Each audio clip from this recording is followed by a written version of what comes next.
Hi, this is my Ender-3 Neo on Ender-3 NEO, and it's a Bowden extruder, but I made some upgrades.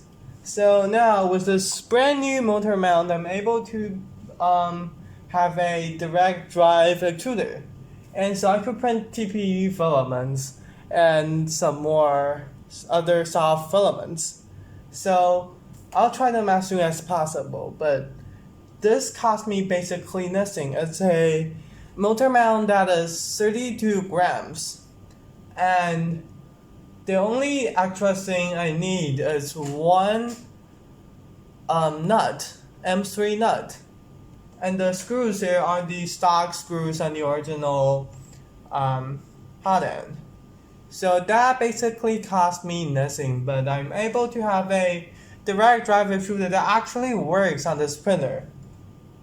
So this Sherpa mini extruder is actually printed on this printer with this mount, and I'm thinking about replacing it with this one.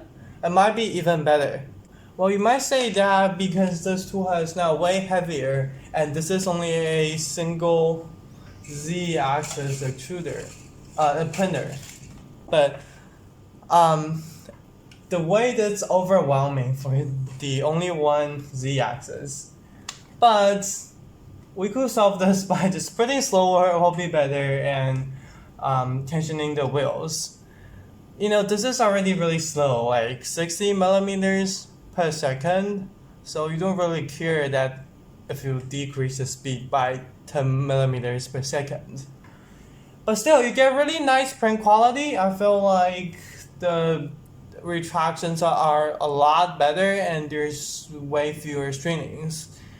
Plus, I could print better, a bigger range of materials on this brand new extruder. So I felt it's like a pretty good idea. And well, actually the acceleration on this is fine because there's actually more weight on the y-axis than the x-axis. So you need to worry about this first, then that, and it is pretty worthy.